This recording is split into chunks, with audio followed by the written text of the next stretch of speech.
أيها العابد لا تيأس من الله مولاك، وارجو فضله ولطفه في مماتك ومحياك، في مماتك ومحياك. أيها العابد لا تيأس من الله مولاك، وارجو فضله ولطفه في مماتك ومحياك، في مماتك ومحياك. واذكر اسمه تعالى في صباحك وممساك، لا تعول على غير لنفعك وضرك، غير لنفعك وضرك. فانه الفارد ذي بيد وتدابير الافلاك، ما لحد شي معه حشا في ذا ولا ذاك، عشا في ذا ولا ذاك. واشكر له وانعام يزيدك ويرضاك، واصبر إن ابتلاك فإنه بك ارحم من أباك، فإنه بك ارحم من أباك. وادعه اسأله يكشف عنك ضرك وبلواك، واحفظ أمره ولا تعصي فالمعصية داك، تعصي فالمعصية داك.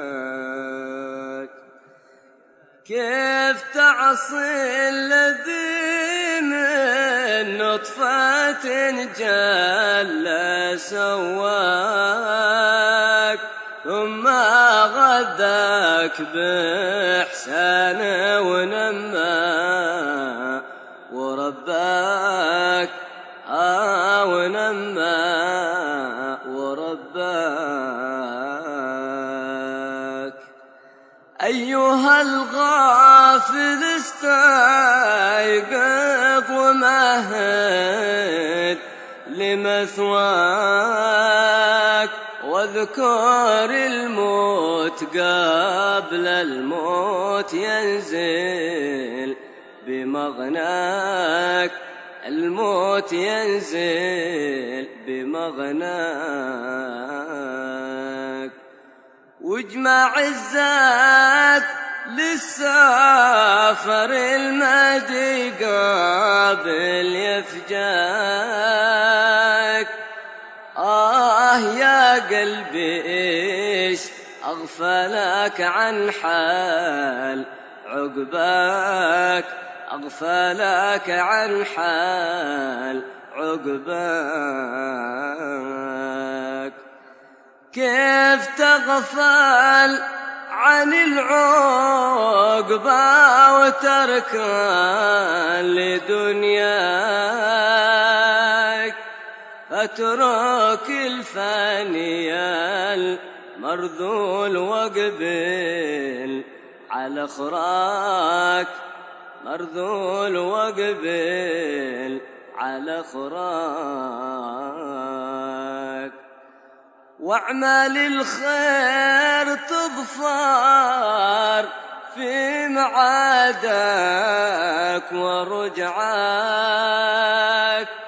واحمد الله إذ وفقك للرشد واهداك، وفقك للرشد واهداك. واحمد الله إذ وفقك للرشد واهداك،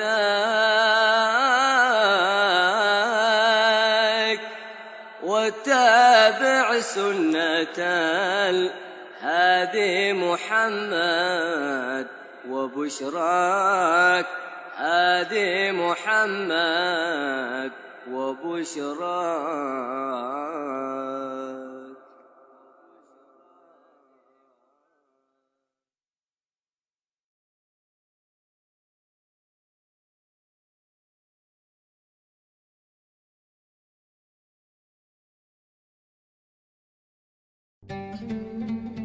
Sejarah 14 abad Hijriah yang lalu, ketika baginda Rasulullah berada di padang Arafah, beliau bersabda, "Ala falyuballighu syahidu minkum al-ghaib." Yang hadir di antara kamu pada hari ini hendaklah menyampaikan kepada yang tidak hadir. Sahabat mengambil amanah ini dengan bersungguh-sungguh. Perjuangan ini diteruskan generasi demi generasi daripada para sahabat, tabi'in dan seterusnya, sampailah kepada para ulama-ulama kita yang datang daripada Hadramut untuk berdakwah ke bumi Nusantara ini. Beberapa ulama yang terkenal di Malaysia ini termasuk Syekh Daud Fatani, Syekh Abdul Samad Al-Falimbangi, Syekh Arsyad Al-Banjari, Tuk Kenali, Tuk Kupaluh, Sayyid Al-Habib Abdul Rahman bin Muhammad Al-Idrus, Habib Ali bin Tahir Al-Haddad, dan 3 orang sebelumnya. Tersebarlah agama dan dakwah ini dengan penuh perdamaian, tanpa ada pertumpahan darah. Mereka berdakwah dengan akhlak, dengan adab kepada masyarakat di sekeliling, sehingga menyebabkan bumi pertiwi Nusantara ini memeluk agama Islam dengan mudahnya.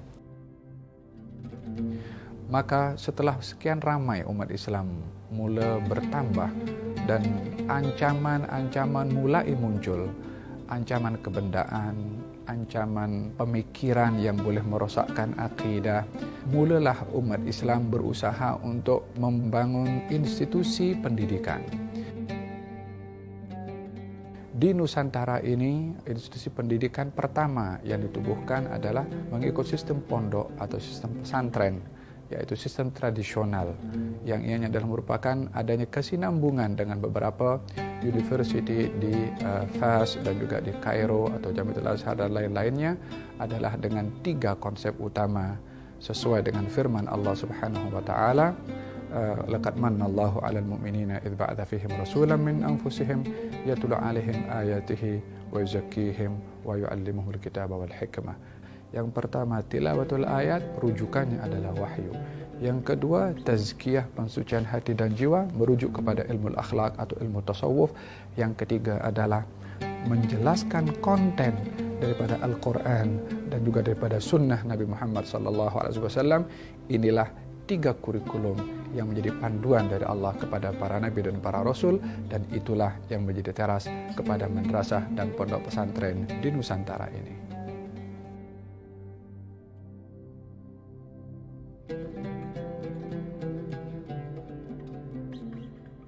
Tiga ini adalah merupakan mutu kepada Madrasah Tazkiyah yang ditubuhkan 7 tahun yang lalu, bermula daripada rumah sederhana bergerak dengan 40 orang pelajar waktu itu, dengan keterbatasan yang ada, berjalan beberapa tahun, lalu kemudian berpindah ke USJ 1, kemudian sekarang terdapat di Ampang Jaya, Selangor.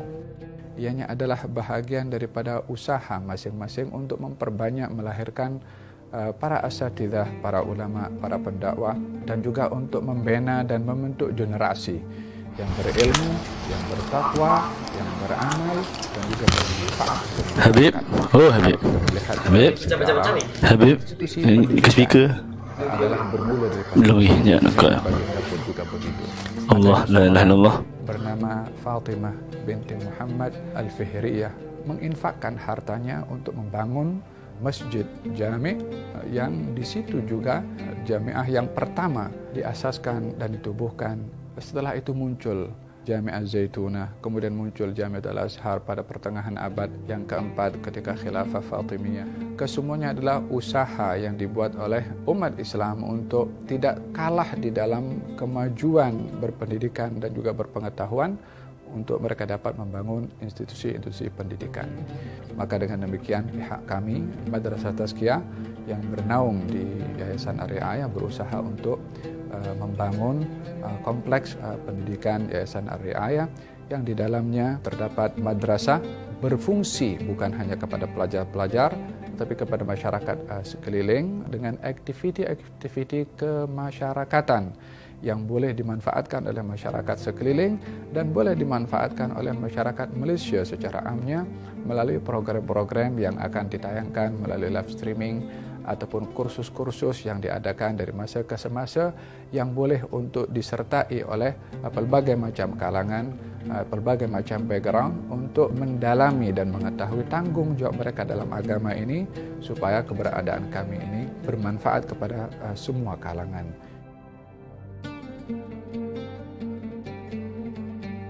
Tentunya di dalam menjalankan berdakwah, mengurus madrasah adalah bukan perkara yang mudah dan ianya tidak boleh dilakukan oleh seorang sahaja. Bak kata pepatah, berat sama dipikul, ringan sama dijinjing. Di dalam hadis Nabi Muhammad SAW, beliau bersabda, "Idza mata ibnu Adam inqata amaluhu illa min thalath." Kalau anak Adam meninggal dunia, terputus amalnya kecuali 3. Yang pertama, shadaqatun jariyah, sedekah yang berterusan. Yang kedua, wa ilmun yuntafa'u bihi, ilmu bermanfaat. Yang ketiga adalah awwaladun salihun yad'u lahu, anak yang saleh yang mendoakan kepada orang tuanya. Madrasah ini merangkumi kepada ketiga-tiganya. Sedekah adalah untuk menjayakan pembangunan madrasah itu dan juga di dalam menguruskan pelajarnya, guru-gurunya, pegawainya, kaki tangannya, yang kesemuanya adalah memerlukan kepada dana. Yang kedua, dalam madrasah itu sendiri ada ilmu dan harapan kita mudah-mudahan ilmu itu adalah termasuk ilmu yang bermanfaat insya-Allah. Yang ketiga, di dalam madrasah ada anak-anak kita, anak-anak bangsa yang kita didik untuk menjadi orang yang bermanfaat, orang yang berilmu. Kalau kita melihat dalam institusi-institusi dahulu seperti Jami'ah Al-Qarawiyyin, tonggak utamanya adalah wakaf. Kalau kita melihat University Al-Azhar, tonggak utamanya sehingga 1000 tahun boleh berdiri adalah melalui konsep wakaf. Maka dengan adanya sokongan daripada pihak-pihak berhati pemurah untuk bersama-sama bergandeng bahu menjayakan madrasah ini, moga-moga manhaj ini, dakwah ini berkekalan sampai ke hari kita berjumpa dengan Allah Subhanahu wa taala, dan semakin hari semakin nampak bendera agama ini makin berkibar dan akan makin ramai lagi memeluk kepada agama Islam. Amin Allahumma amin.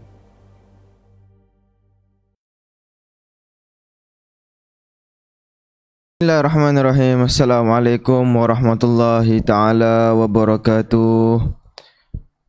Selamat pagi hari, semoga hadirin hadirat yang dirahmati Allah Subhanahu wa taala dipelihara oleh Allah Subhanahu wa taala sepanjang minggu ini.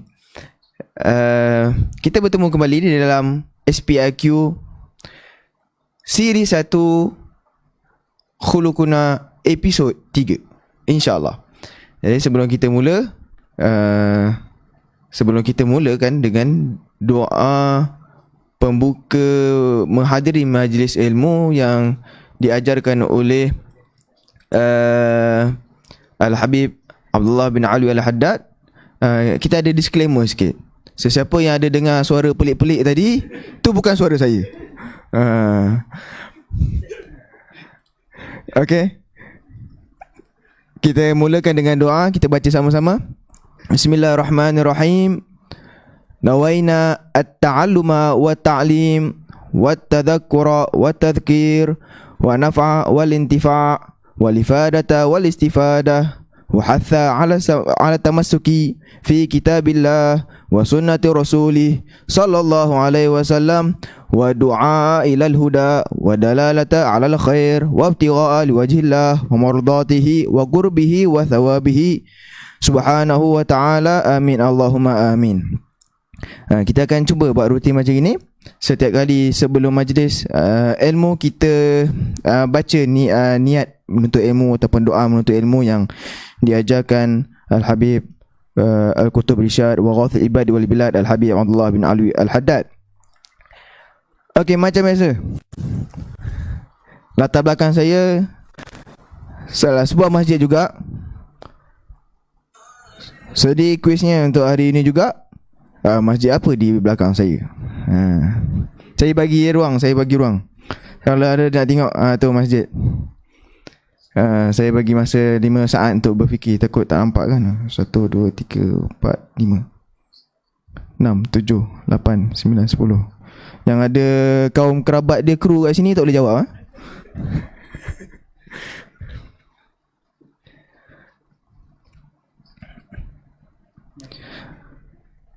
Okey.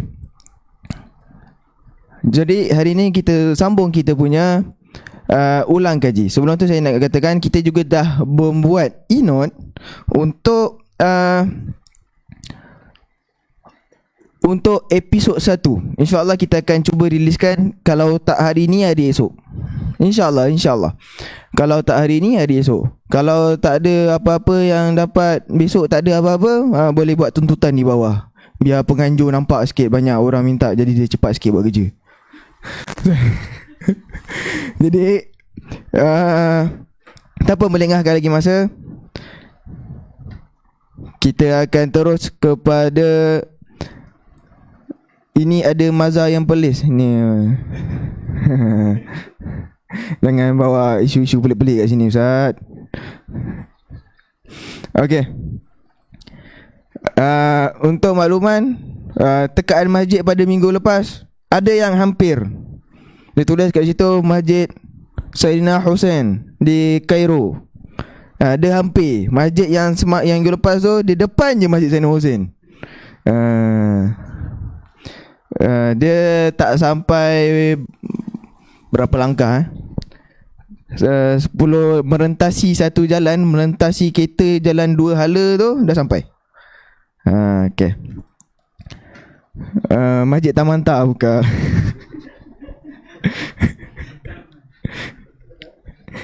Okay, nanti kita masuk masjid ke Malaysia pula, Ustaz. Baik, kita terus kepada kita punya mudzakarah ataupun kita punya ulang kaji untuk kita panaskan balik kita punya enjin. Dah 1 minggu kita tak tengok hulu kuna ni, jadi kita nak jadikan otak kita ni berjalan dengan lancar kan. Daripada kereta dah lama 1 minggu tak bergerak, kalau dah bergerak awal-awal tu memang sangkut-sangkut, jadi kita gerak, dah panaskan enjin. Maka bila Al-Habib Ali Zainal Abidin Abu Qadir Hamid sampai, kita terus bersedia dengan otak yang fresh apa Habib nak sampaikan pada hari ini, insya-Allah. Pada sebelum ni Habib meletakkan satu tajuk besar untuk muhadarahnya ataupun untuk kelas ni pada minggu lepas, iaitu faktor yang membawa kepada perubahan akhlak. Macam biasa, kita akan buka quiz. Siapa yang paling banyak menggunakan interaction dan sebagainya, kita akan count, kita akan tengok. Dan ni serius daripada penganjur, bukan saya cakap seorang. Ni insya-Allah ada.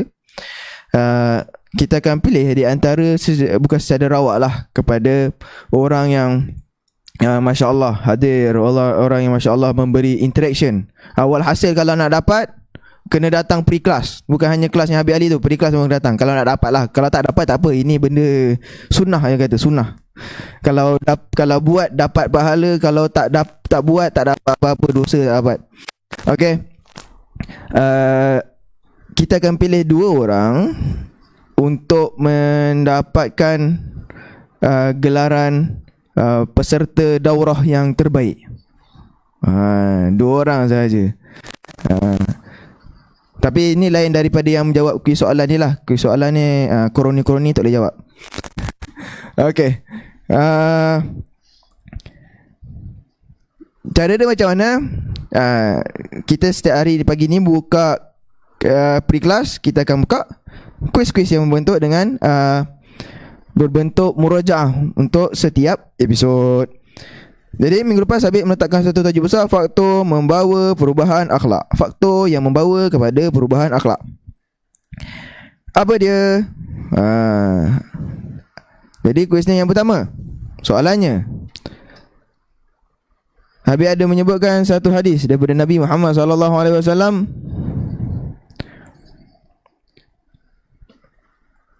Yang mana hadis tu menunjukkan siapakah orang itu mukmin dan siapakah orang muslim. Siapakah orang yang mukmin, siapakah orang yang muslim. Boleh tulis. Orang mukmin yang pertama apa? Orang muslim yang kedua apa? Dia dalam satu hadis yang sama. Kemudian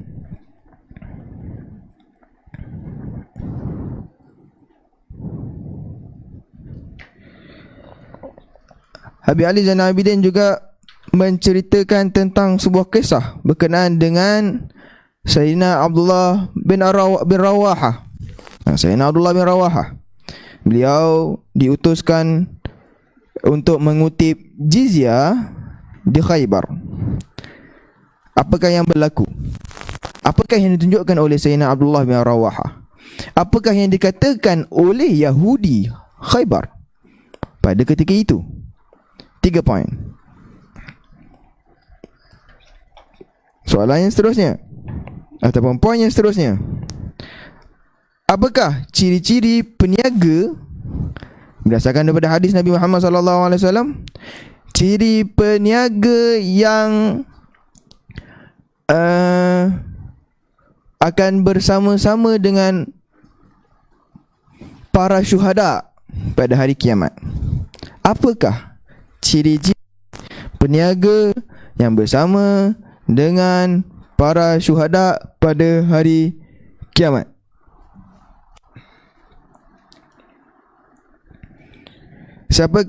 Apakah ciri-ciri peniaga yang bersama dengan para syuhada pada hari kiamat? Okey. Kemudian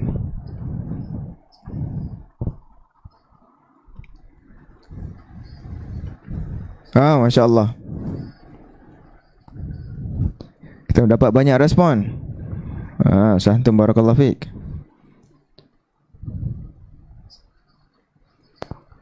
Lepas kelas ada minum-minum tak? Lapar lah Ustaz.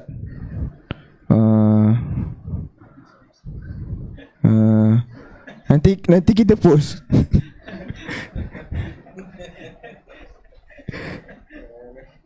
Okey.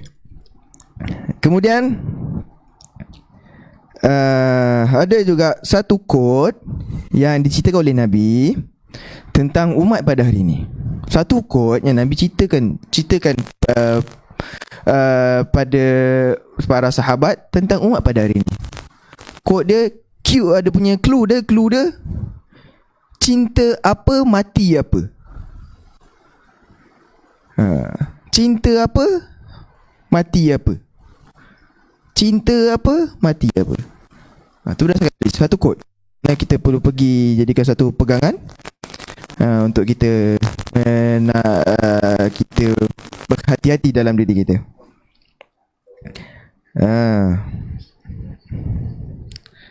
Kemudian soalan kuis yang terakhir, nanti kita akan bersama-sama kita ulang kaji. Kita sebut balik benda ni. Apakah cabaran orang Islam yang disebutkan oleh Habib? Ada 3 ta. Cabaran orang Islam apakah ada? Ada 3 ta.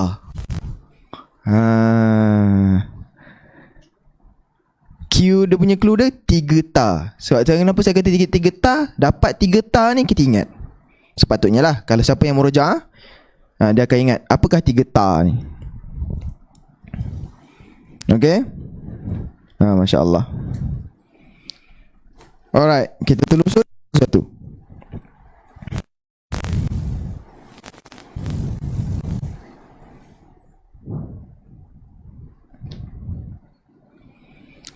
Siapakah orang mukmin? Ialah orang yang mengamankan manusia. Maksudnya orang akan berasa aman dengan dia, dan dia juga menyelamatkan orang.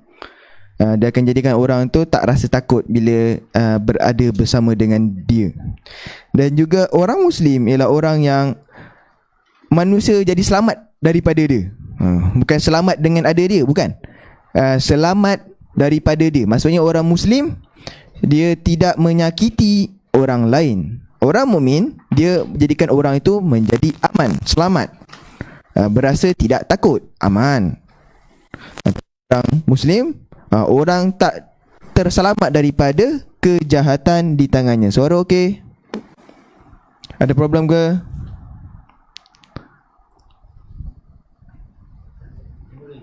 Okey. Kemudian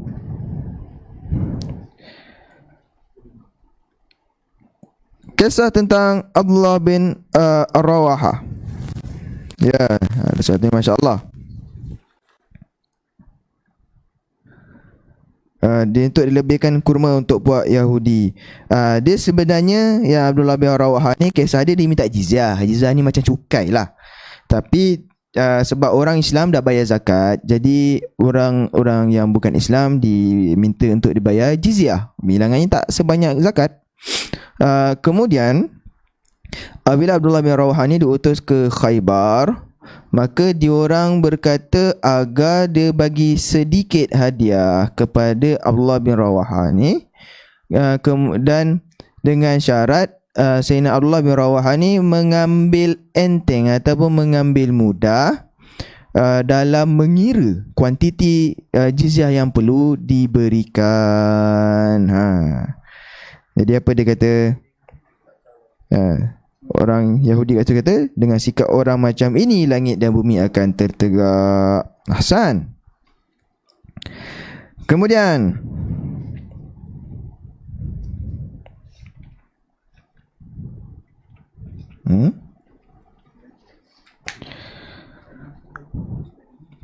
Kemudian orang peniaga yang bersama dengan para syuhada, ada 3 sifat dia. Ada berapa sifat? Ada 3 sifat, iaitu as-sadiq, al-amin, as-saduq. As-sadiq, al-amin, as-saduq. Siapa yang jawab 3 tu dengan lafaz yang sama? Saya tak nak bahasa Melayu. Kenapa tak boleh bahasa Melayu? Kita bahasa Arab. Sebab saya yang tanya, dia suka hati saya nak bagi jawapan macam mana. Kemudian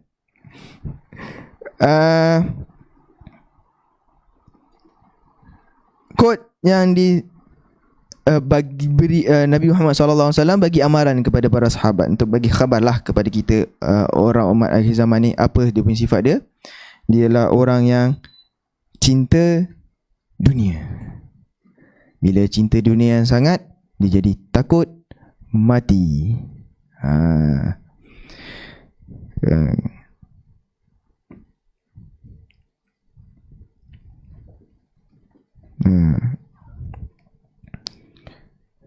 Putus. Sekarang dah okey ke? Kita tak nak nanti bila Habib sampai ada masalah teknikal. InsyaAllah.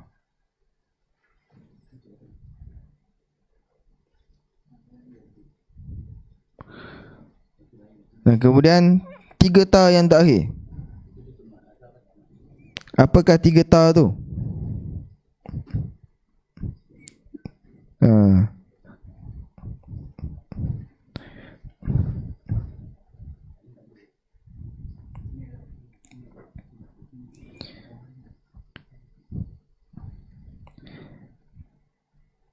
Alhamdulillah. 3 ta itu, Masya Allah, ramai yang jawab sekarang ni. Ya, betul. 3 ta itu ialah harta, takhta, wanita.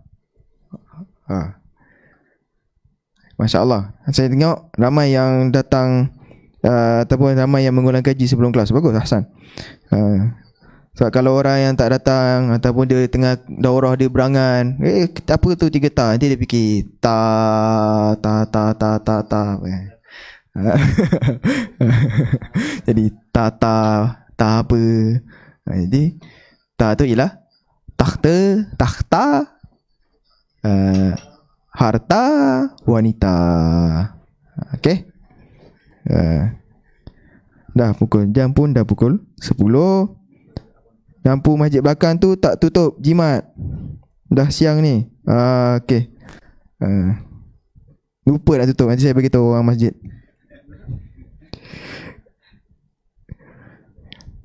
Baik.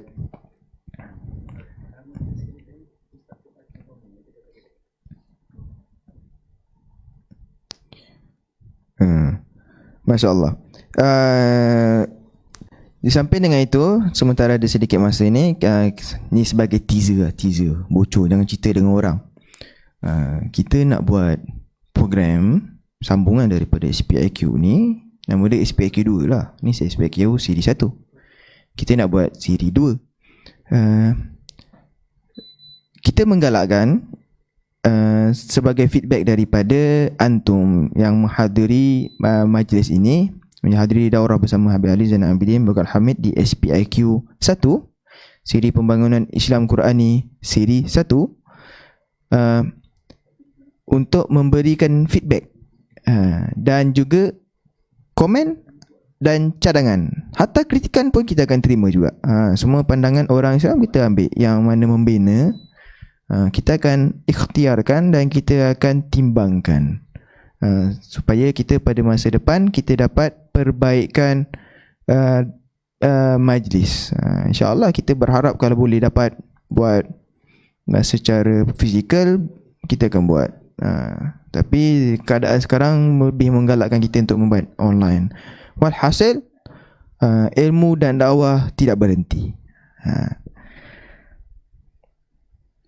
Air limau Habib dah siap. Masya Allah. Hari ni air limau pun ada sponsor. Saya tunggu sarapan je ni, belum ada datang lagi sponsornya. Okay. Jadi kita dah sampai kepada waktunya yang kita tunggu-tunggu. Saya akhiri pre-class kita pada hari ini. Sebaik SPIQ 2, bukan SPRM. Jangan Ustaz, tak larang nak panjat pagar.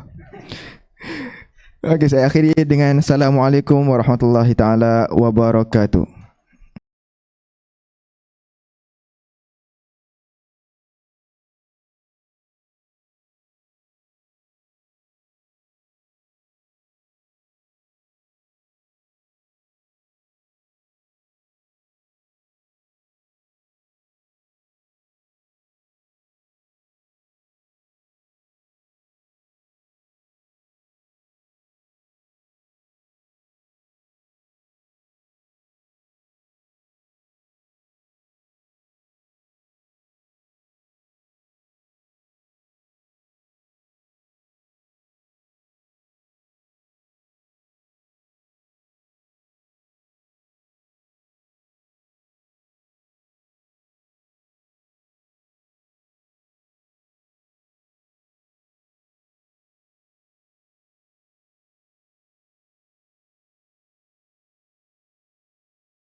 الحمد لله الذي أرسل رسوله بالهدى ودين الحق ليظهره على الدين كله.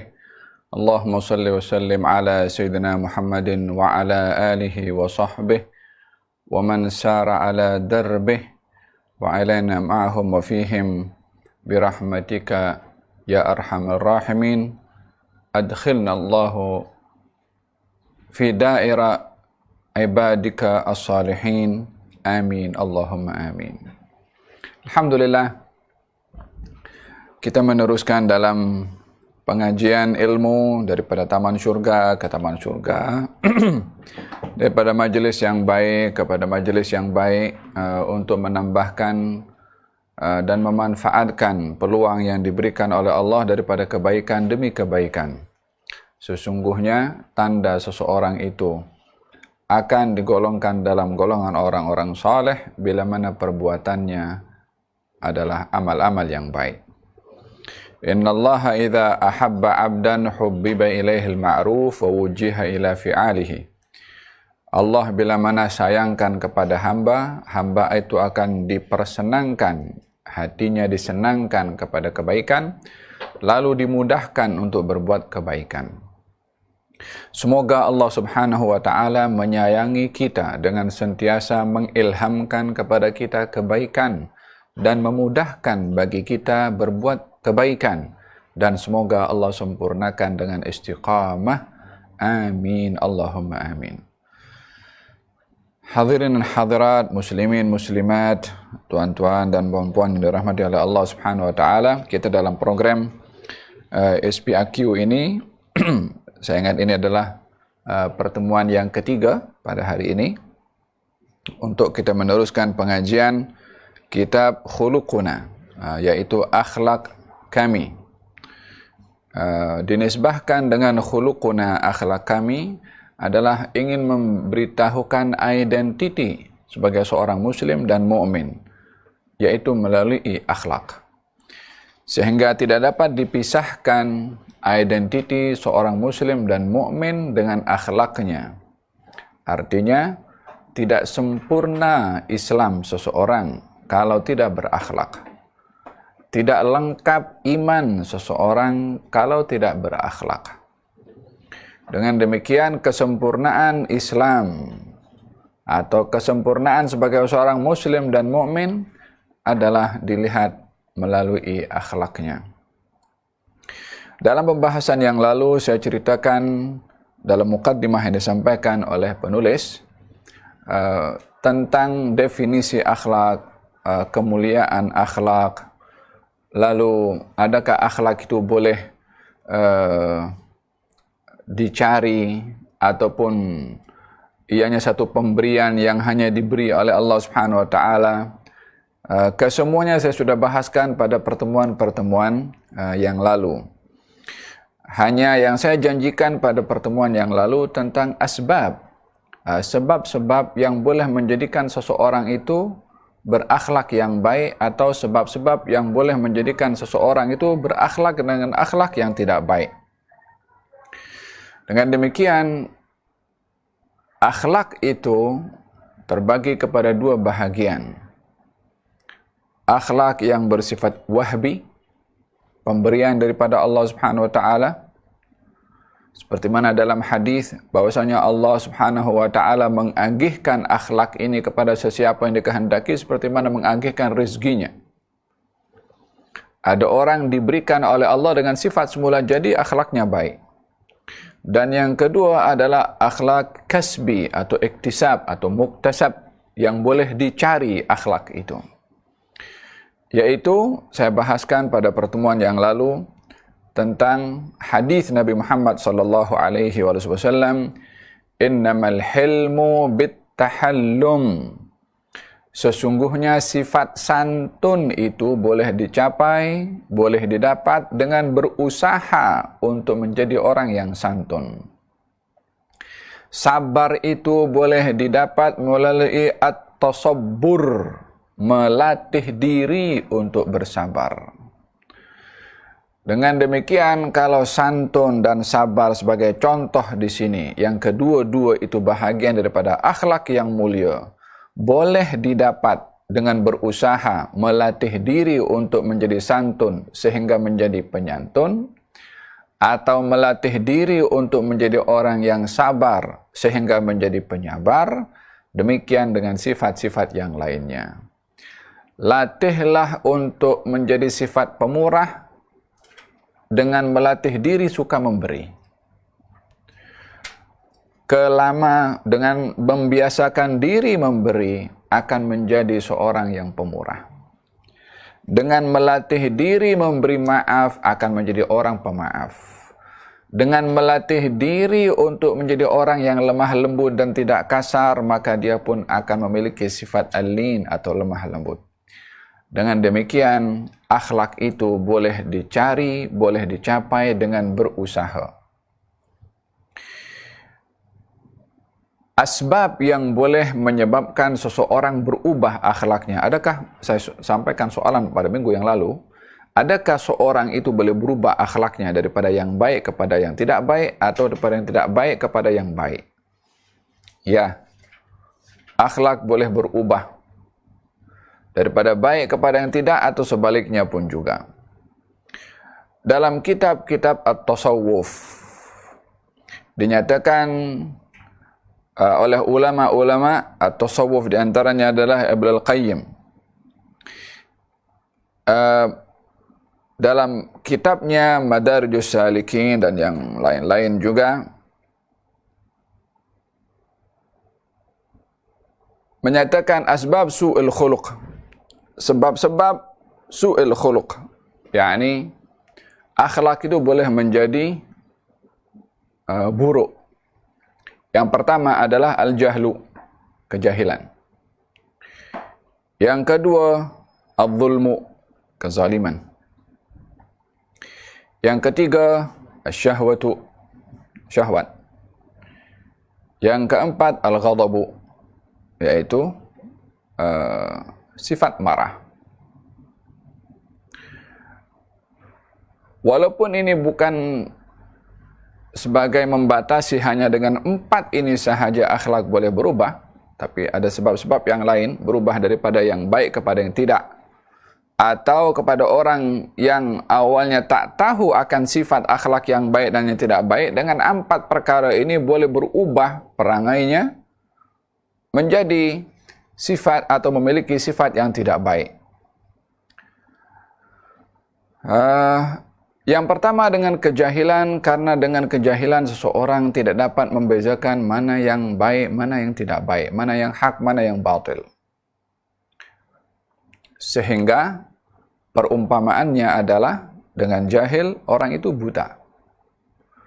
Sehingga dia tidak nampak apa di hadapannya, tak dapat membezakan warna, tak dapat membezakan siang dan malam, dia tak dapat membezakan apapun juga. Sehingga tidak merasa perbuatannya yang buruk kalau itu perbuatan buruk. Apa sebabnya? Jahil.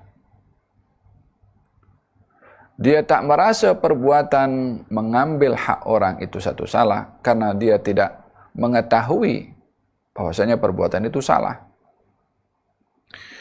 Di antaranya juga az-zulmu, zalim. Apa maksudnya zalim di sini?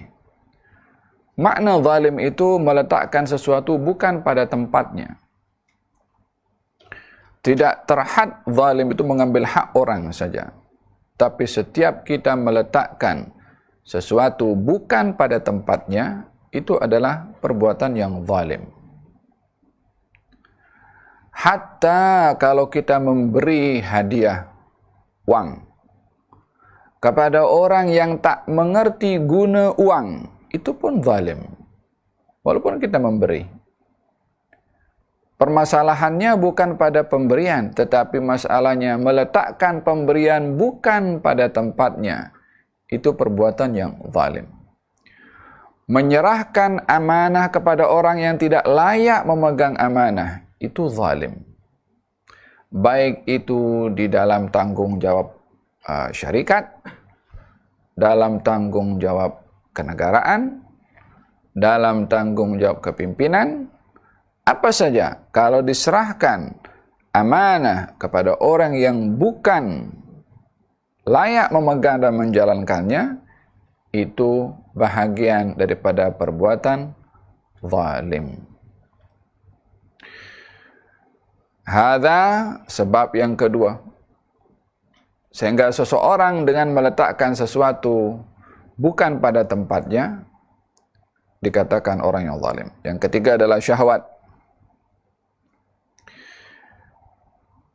Syahwat ini tidak terhad kepada hawa nafsu seksual sahaja, tetapi syahwat ini adalah sifat rakus, keinginan yang melampau, itu bahagian daripada syahwat.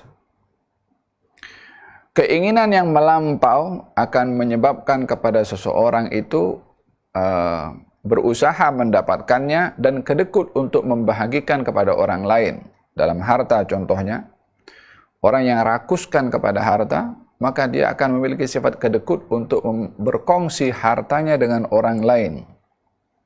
Disebabkan syahwatnya kepada harta. Karena sukanya kepada harta sehingga tak mau kurang hartanya.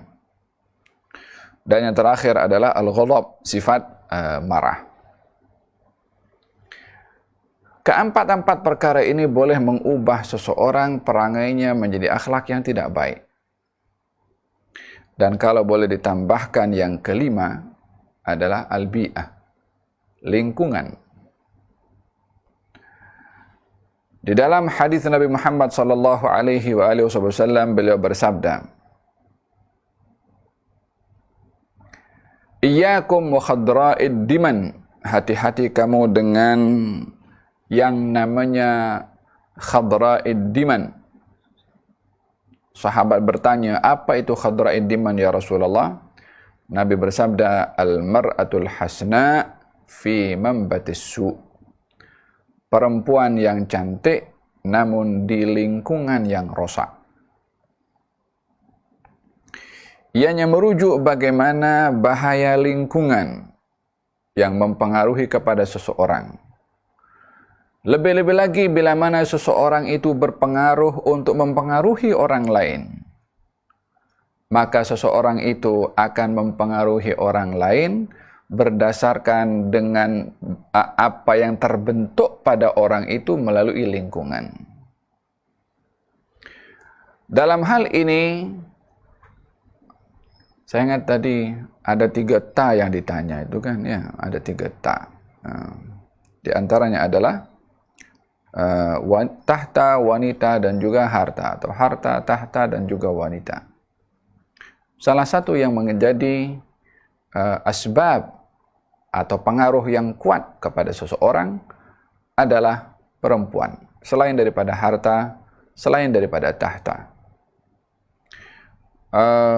Baginda Rasulullah sallallahu alaihi wasallam bersabda, "Ma turikat ba'di fitnatun asyaddu 'ala rijali minan nisa." Tidak ada fitnah yang paling dahsyat terhadap umatku yang lebih mencabar kepada kaum lelaki melebihi daripada cabaran fitnah perempuan. Dengan demikian, sabda Nabi tadi yang menyentuh tentang lingkungan dan kaitannya dengan perempuan, ianya adalah merujuk kepada kesan dan pengaruh perempuan itu kepada laki-laki. Semakin baik akhlak dan perangai seorang perempuan, akan semakin baik perangai akhlak laki-laki.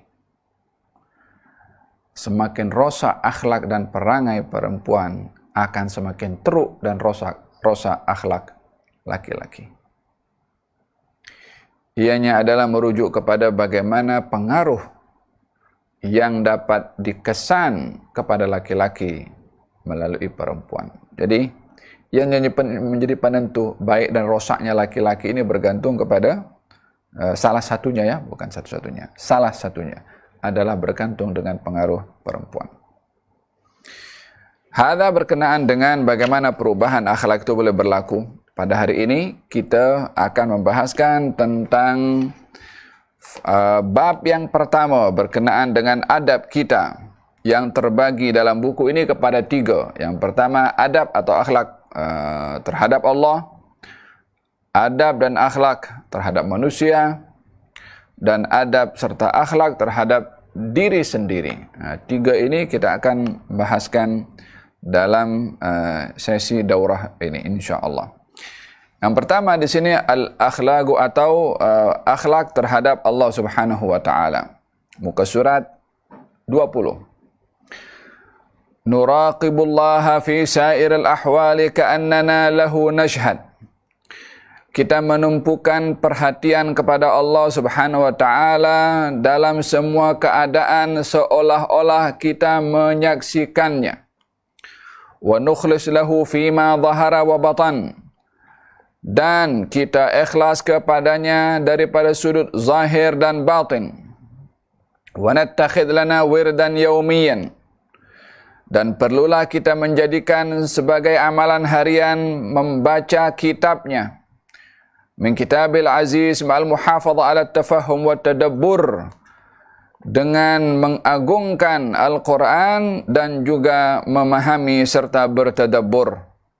Wa nahris ala huduri qulubina. Dan kita perlu memerhatikan hadirnya hati kita fi salati lahu, ketika salat menghadap kepadanya. Wala nusalli illa jamaah, tidak salat kecuali dalam keadaan berjamaah, malam tata'adzar, selagi tidak ada keuzuran. Nastasghir li'azamatihi, kita merendahkan dan mengecilkan diri karena keagungannya, keagungan Allah. Wa nuqumu lahu fi jawfil laili, dan kita bangun di waktu malam karena Allah. Wa dhulmatihi, dalam kegelapan malam. Nastaghfiruhu, memohon ampun kepadanya. Wa nas'ad bimunajatih, dan bergembira dan senang dengan berdoa kepadanya. Hadirin dan hadirat yang dirahmati oleh Allah Subhanahu wa taala, ini adab kepada Allah Subhanahu wa taala. Bila kita memahami arti adab kepada Allah, maka kita akan menghayati hubungan kita dengan Allah dalam keseharian, dengan kita mengenal kepada Allah terlebih dahulu. Allah Subhanahu wa taala Tuhan yang menciptakan semua makhluk, dan salah satu makhluk yang dicipta adalah kita, manusia. Dengan pengawasan, pengetahuan, dan ilmu Allah yang meliputi segala sesuatu, termasuk mengetahui isi hati kita, termasuk mengetahui makna isyarat pandangan mata kita, termasuk mengetahui lintasan di dalam diri kita, niat kita, dan juga apa yang kita fikirkan. Walaqad khalaqnal insana wa na'lamu ma tuwaswisu bihi nafsuh wa nahnu aqrabu ilaihi min hablil warid. Kami yang menciptakan manusia, dan kami tahu isi hatinya, dan kami dekat dengan manusia lebih daripada urat yang di leher manusia. Ianya menggambarkan bagaimana Allah Subhanahu wa taala yang menciptakan manusia dan tahu apa yang dilakukan oleh manusia, termasuk suara dalam hatinya, diketahui oleh Allah Subhanahu wa taala. Apa itu nuraqibullah? Yani dalam muqaddimah ini kan nuraqibullah, yani kita mengawasi Allah Subhanahu wa taala. Arti muraqabatullah, kita kalau tengok muraqabah ini ya, mengawasi Allah. Maksudnya mengawasi Allah itu artinya pengetahuan hamba, keyakinan hamba kalau Allah Subhanahu wa taala mengetahui perbuatannya yang zahir dan yang batin, yang nampak dan yang tak dinampak. Itu muraqabah. Pengetahuan hamba dan keyakinan hamba bahwasanya Allah mengetahui akan dirinya, perbuatannya, perbuatan hamba lah, yang zahir dan yang batin, perbuatan yang nampak dan yang tak dinampak. Perbuatan yang nampak seperti perbuatan anggota tubuh badan. Perbuatan yang tak dinampak adalah apa yang ada di dalam hati. Muraqabah ini dijelaskan oleh Allah Subhanahu wa taala di dalam Al-Qur'an dan oleh Nabi Muhammad sallallahu alaihi wasallam di dalam hadis. Adapun di dalam Al-Qur'anul Karim Allah Subhanahu wa taala berfirman, Ya'lamu ma yarju fil ardi wa ma yakhruju minha wa ma yanzulu minas sama'i wa ma ya'ruju fiha wa huwa ma'akum aina ma kuntum wallahu bima ta'maluna basir. Allah Maha mengetahui apa yang masuk ke dalam bumi dan apa yang keluar daripada bumi dan apa yang turun daripada langit dan apa yang naik ke langit. Yani apa saja yang masuk dalam bumi, apa saja yang masuk dalam bumi, baik itu air, baik itu biji, dan apa yang keluar daripada bumi, apa yang ditumbuhkan dan apa yang berlaku di dalam bumi, dan apa yang turun daripada langit termasuk hujan, dan apa yang naik ke langit yaitu daripada apa saja amal perbuatan manusia. Tidak ada yang terlepas daripada pengetahuan Allah Subhanahu wa taala. Wa ma ya'zubu an rabbika min mithqali dzarratin fil ardi wala fis sama' wala asghara min dzalika wala akbar illa fi kitabim mubin. Tidaklah lenyap, tidaklah hilang daripada Tuhanmu walaupun sebesar biji zarrah, baik itu di langit dan juga di bumi. Tidak ada yang kecil ataupun yang besar, melainkan semuanya termaktub. Hadza dalam Al-Quranul Karim. Luqman Al-Hakim memberitahukan kepada anaknya, "Ya bunayya, innaha in takum mithqala habbatin min khardalin fatakun fi sakhratin aw fis samawati aw fil ardi ya'ti bihallah." Wahai anak kesayanganku, tidak ada apa-apa perbuatan sekecil apapun juga, walaupun sebesar biji sawi, berada di batu, atau berada di langit, ataupun di bumi, apa saja, sekecil apa saja, akan didatangkan oleh Allah Subhanahu wa ta'ala. Seorang muslim dan mukmin yang memiliki iman bahwasanya Tuhannya mengetahui segala-galanya, sampai sebesar biji zarrah, sebesar biji sawi pun juga diketahui oleh Allah, yang diucapkan oleh lisannya, yang digunakan pada matanya, pada telinganya, pada anggota badannya, termasuk apa yang dicakapkan di dalam hatinya yang belum terungkap melalui lisannya, diketahui juga oleh Allah. Maka bagi seorang muslim dan mukmin akan timbul soalan, di mana boleh bersembunyi dari Allah Subhanahu wa taala?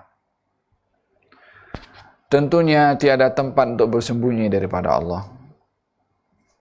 Daripada manusia kita boleh bersembunyi, boleh lari, boleh tukar identity, boleh tukar IC, boleh tukar nama, boleh operate kita punya muka untuk bersembunyi daripada kena tangkap ke, kena tahan ke. Tapi nak bersembunyi di mana daripada Allah Subhanahu wa taala? La ilaha illallah. Oleh sebab yang demikian, muraqabatullah, akhlak kepada Allah yang paling utama sekali adalah muraqabatullah.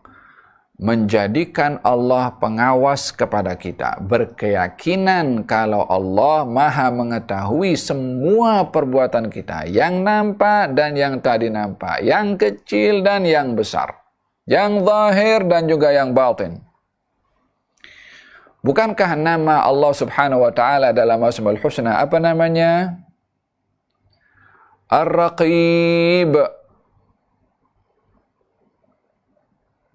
Inna Allaha kana 'alaikum raqiba. Dalam Asmaul Husna itu nama Allah Subhanahu wa taala Ar-Raqib, yang maha mengawasi, yang maha memantau. Ar-Raqib. Ma yalfidhu min qawlin illa ladayhi 'alaihi raqibun atid. Ma yalfidhu min qawlin illa, tidaklah seorang itu melafaz dengan satu lafaz melainkan pada orang yang melafaz itu raqibun atid. Dinisbahkan raqib yang maha mengawasi. La ilaha illallah. Hada berkenaan dengan arti muraqabatullah, arti mengawasi Allah Subhanahu wa taala atau memahami pengawasan Allah terhadap hambanya. Tentang masalah muraqabah ini tadi ar-raqib ya, daripada muraqabah, raqabah, muraqabah, raqabah, raqib.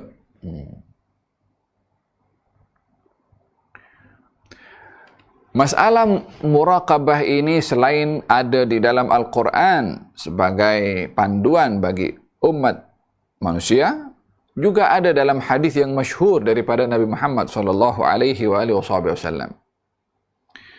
Hadis yang cukup masyhur dikenali dengan hadis Jibril. Dikenali dengan hadis Jibril. Diriwayatkan oleh Imam Muslim. Yang menceritakan adalah Sayyidina Umar bin Khattab radhiyallahu anhu wa ardhah. Katanya, datang seseorang kepada baginda Rasulullah sallallahu alaihi wasallam. Orang ini sifatnya rambutnya hitam dan bajunya putih pekat. Yakni rambutnya hitam pekat, bajunya putih cerah. Kami tak mengenali orang ini. Pada masa yang sama orang ini tidak nampak dia seorang musafir yang datang daripada jauh. Maksudnya, Sayyidina Umar mengatakan demikian, kami tak kenal, sebab memang wajahnya tak pernah dinampak. Ketika mengatakan tak dinampak orang yang sedang bermusafir, karena tak bawa apa-apa. La bawa onta, wala bawa keledai, wala bawa barang barang keperluan dalam perjalanan, datang macam tu saja, tak nampak apapun juga. Kami tak kenal, tapi tak pun dia seorang musafir sebab tak ada apa-apa bekal yang dibawa. Hatta jalasa, sehingga orang itu duduk di hadapan Rasulullah sallallahu alaihi wasallam. Wa asnadu rukbatayhi ila rukbatayhi. Lututnya dirapatkan dengan lutut Nabi, yakni berhadapan langsung. Kalau lutut rapat ni maknanya lututnya dekat sangat dengan baginda Rasulullah. Wa wada'a yadayhi ala rukbatayhi, dan meletakkan kedua tangannya di atas pahanya. Dan pahanya di sini emma dia meletakkan di atas pahanya dia atau letakkan di atas pahanya Nabi sallallahu alaihi wasallam macam ni, dipegang oleh seorang lelaki tadi. Kemudian bertanya, akhbirni 'anil Islam. Ceritakan kepada aku tentang Islam. Nabi jawab, Islam itu hendaklah kamu menyatakan tiada Tuhan selain Allah dan Muhammad adalah Rasulullah, kemudian mendirikan salat, menunaikan zakat, berpuasa Ramadan dan menunaikan haji. Maka orang bertanya tadi mengatakan, betul jawaban kamu. Kata Sayyidina Umar, fa'ajibna lahu yas'aluhu wa yusaddiquh. Aku hairan kepada orang ini. Dia yang tanya, dia pula yang betulkan. Akhbirni 'anil iman. Ceritakan kepada aku tentang iman. Dijawab oleh Nabi rukun iman yang 6. Tu'minu billah, beriman kepada Allah, malaikat, kepada Rasul, kepada kitab, kepada qadar dan juga kepada hari akhirat. Katanya, sadaqta, betul kamu. Akhbirni 'anil ihsan. Ceritakan kepada aku tentang ihsan. Nabi menjawab, an ta'budallaha ka'annaka tarahu, fa in lam takun yarahu, fa innahu yaraka. Ihsan itu adalah engkau menyembah Allah seakan-akan engkau melihat Allah. Bila mana engkau tidak melihat Allah, yakinlah kalau Allah melihat kamu. Nah, ini pembahasan kita pada hari ini tentang muraqabah, yaitu meyakini Allah melihat kita. Itu darajatul ihsan yang kedua. Yang pertama, kita menyaksikan Allah Subhanahu wa taala. Kalau kita tidak mampu, maka yakinlah Allah yang saksikan kepada kita. Apa maknanya kita menyaksikan Allah dan apa maknanya Allah menyaksikan kepada kita? Maksud daripada ka'annaka tarahu, kau sembah Allah seakan-akan engkau melihat Allah. Artinya,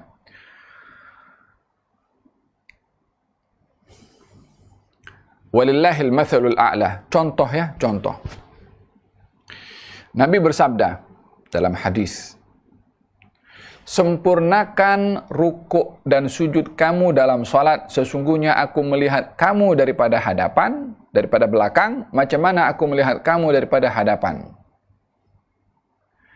Yakni Nabi mengatakan sebelum salat, mengatakan kepada sahabat, sempurnakan rukuk dan sujud kamu, supaya dalam rukuk dan sujud itu betul-betul hak rukuk ditunaikan, tak menggerakkan badan dekat dengan berdiri, yakni sikit saja, tak pun terlalu tunduk ke bawah, tapi sempurnakan.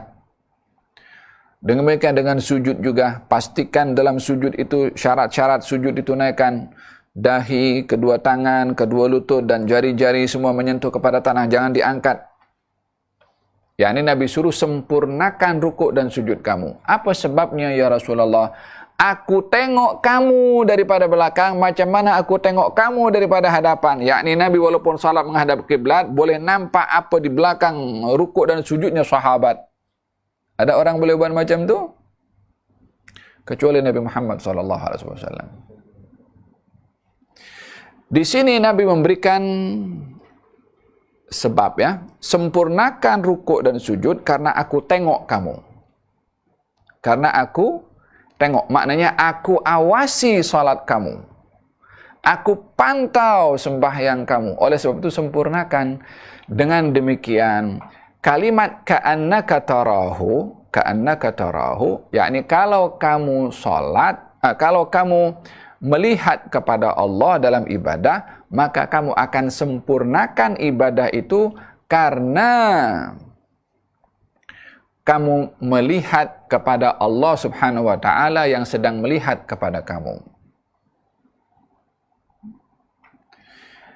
Yakni kalau seseorang beribadah seakan-akan melihat kepada Allah, maka dia akan menyempurnakan ibadahnya karena dia akan mengedepankan satu pemberian atau satu amalan yang dilakukan kerana Allah, maka pastinya dia akan sempurnakan karena dia sedang menyaksikan Allah Subhanahu wa taala. Saya tak berbicara tentang menyaksikan Allah zat, ya. Ini tak ada sesiapa pun yang dapat melihat kepada Allah di dunia kecuali Nabi Muhammad SAW pada peristiwa Isra dan Mi'raj, mengikut sebahagian daripada pendapat.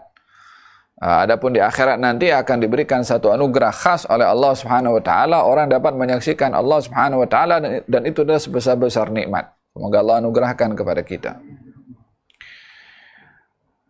Dan dengan demikian, kalau kita beribadah seakan-akan menyaksikan kepada Allah, kita akan jadikan ibadah kita terindah.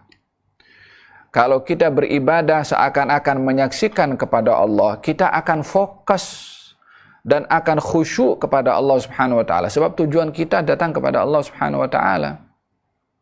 Ya kan? Dan kita akan menghadirkan keagungan serta kebesaran Allah Subhanahu wa taala, sebab kita menyaksikan Allah Subhanahu wa taala. Mana ada seseorang yang memahami, meyakini kebesaran Allah lalu akan menoleh ke tempat yang lain sebagai fokus yang diberikan kepada benda lain selain daripada yang dibesarkan oleh hatinya? Tidak mungkin. Kalau sudah fokus kepada perkara yang besar, dia tak akan fokus kepada perkara yang kecil. Seorang yang beribadah dan hatinya penuh dengan membesarkan kepada Allah, maka dia tak akan lagi teringat kepada benda-benda yang kecil.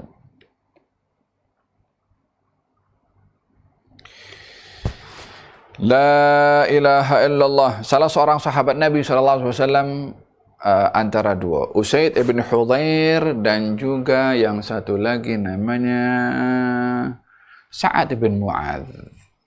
Usaid ibn Hudhair dan Sa'ad bin Mu'adz satu hari ditugaskan oleh Nabi SAW untuk menjadi security dalam satu peperangan. Maka katanya mereka berada di atas anak bukit. Kemudian mereka berbincang untuk tukar shift. Siapa jaga daripada awal malam sampai tengah malam, dan siapa yang akan jaga daripada tengah malam sampai pagi. Setelah mereka berpakat, maka satu daripada mereka jaga di awal malam. Ketika jaga di awal malam, yang satu lagi rehat, supaya memberi ruang kepada yang satu lagi untuk gantikan tugasnya di waktu pertengahan malam. Malam itu dia salat qiyamul lail, walaupun security. walaupun pengawal saja, tapi qiyamul lail. Pengawal zaman dulu macam tu. Zaman kita sekarang, hatta yang diberi segala-galanya tak ada qiyamul lail.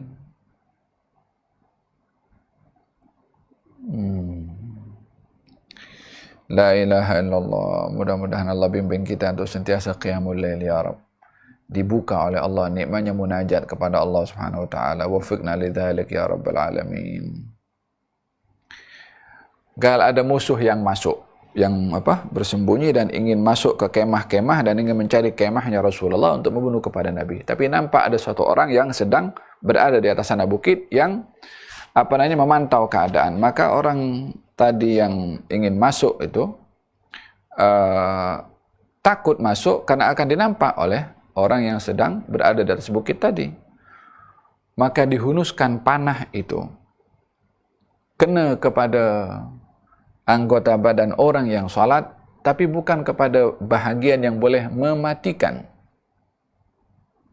Diambil dia punya panah, kemudian dicampakkan dan disambung balik dia punya salat. Hadirin hadirat,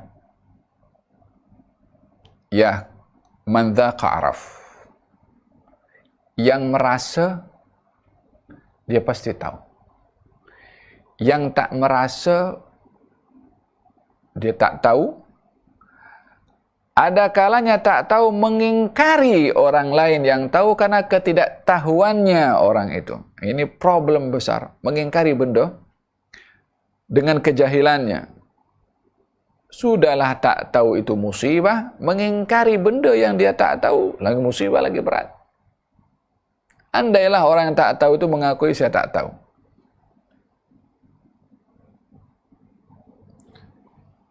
Ini air limau. Terlepas cakap bagi tahu. Kalau tak bagi tahu tak akan tahu semua kan? Anggap saya tak cakap. Kalau saya tunjuk macam ni, siapa yang boleh tahu ni air limau ke, air madu ke, atau air apple ke?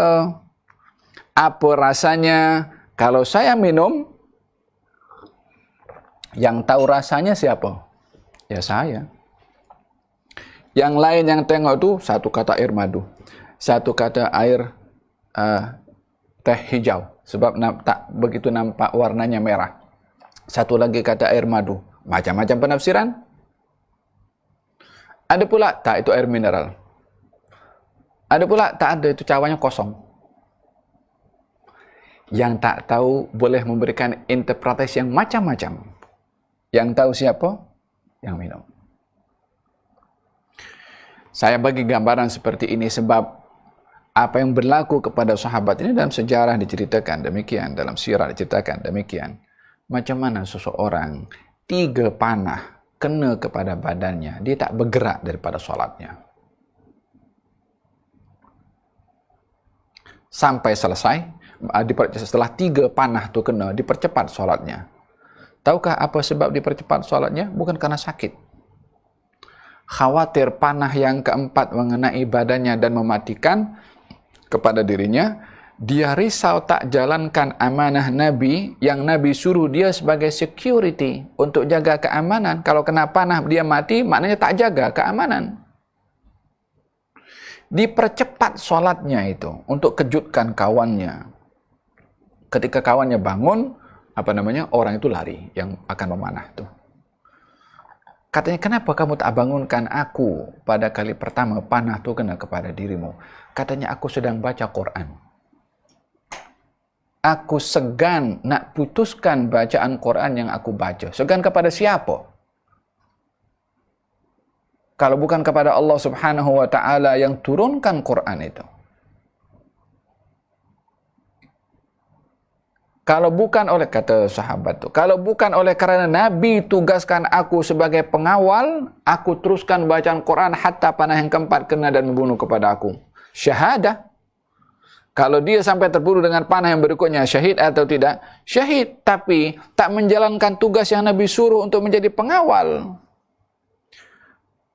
Dengan demikian dia tidak takut kepada panah yang keempat, yang kelima, sementara nikmat baca Quran tu mengalahkan daripada sakitnya panah yang kena kepada tubuh badannya. Ini yang saya katakan man dzaka araf. Dia tahu rasanya baca Quran. Dia tahu bagaimana bersama dengan Allah ketika bermunajat dengan Al-Quranul Karim, berbicara dengan Allah Subhanahu wa taala. Fokusnya kepada Allah mengalahkan sakitnya tubuh badan. Bukan dia tak sakit, tapi fokusnya kepada Allah Subhanahu wa taala itu mengalahkan sakitnya tubuh badan. Faham dong? Hadza muraqabatullah. Orang yang memiliki nilai muraqabah kepada Allah Subhanahu wa taala. Idan, orang yang beribadah, fokus ibadahnya kepada Allah Subhanahu wa taala, dia akan beribadah yang terbaik, yang paling sempurna, yang paling khusyuk, dan hanya membesarkan Allah Subhanahu wa taala. Penyaksiannya kepada Allah demikian. Tapi tak semua orang boleh sampai kepada peringkat itu. Fa in lam takun tarahu fa innahu yaraka. Kalau kamu tak dapat sampai kepada peringkat kamu menyaksikan Allah, maka percayalah Allah menyaksikan kamu. Ya, ini muraqabah yang kedua tadi itu. Yang tadi musyahadatullah. Yang kedua muraqabah, dipantau oleh Allah, dilihat oleh Allah, diawasi oleh Allah Subhanahu wa ta'ala. Sehingga seseorang yang dia merasa diawasi oleh Allah Subhanahu wa ta'ala, maka akan lahir pada dirinya beberapa perkara. Yang pertama, orang yang merasa dirinya dipantau oleh Allah, dia akan berhati-hati dalam beribadah. Umpama seseorang yang dia sedang berada dalam exam dan ada pengawas yang sedang mengawas, maka dia akan berhati-hati di dalam ruang exam. Matanya dia tak boleh tengok kanan, tengok kiri. Nanti pengawas, kenapa tu? Kalau orang pergi mall umpamanya, kemudian ada CCTV, ya kan? Kita kadang-kadang tengok tu kan dekat YouTube kan, mana orang yang curi dimasukkan dalam entah mana barang yang dicuri tu, akhirnya ketahuan juga. Pasal apa? Ada CCTV. Ada sebagian orang tu nak curi, nampak kamera di atas, tak jadi curi. Apa pasal? Ada CCTV. Dia tahu akibatnya apa. Sehingga orang yang dia merasa diawasi oleh Allah Subhanahu wa taala, dia akan berhati-hati dalam ibadah. Kalau dalam ibadahnya dia tak ikhlas, Allah tahu kita punya perbuatan. Kalau dalam perbuatannya dia senyap-senyap, tak ada orang lain nampak, Allah Subhanahu wa taala nampak kita punya perbuatan. Dan orang yang dia memiliki nilai muraqabah kepada Allah Subhanahu wa taala, merasa dirinya dipantau, diawasi oleh Allah Subhanahu wa taala, dia akan berhati-hati di dalam beribadah kepada Allah dan melakukan ibadah yang terbaik. Innallaha yuhibbu idza amila ahadukum amalan an yutqinahu. Allah itu suka kepada kamu kalau berbuat amal tekun dalam amal, yakni memberikan yang terbaik dalam beribadah. Yang kedua, orang yang ada husnul muraqabah, orang yang merasa dirinya diawasi oleh Allah, dia tak akan malas dalam beribadah. Dia tidak akan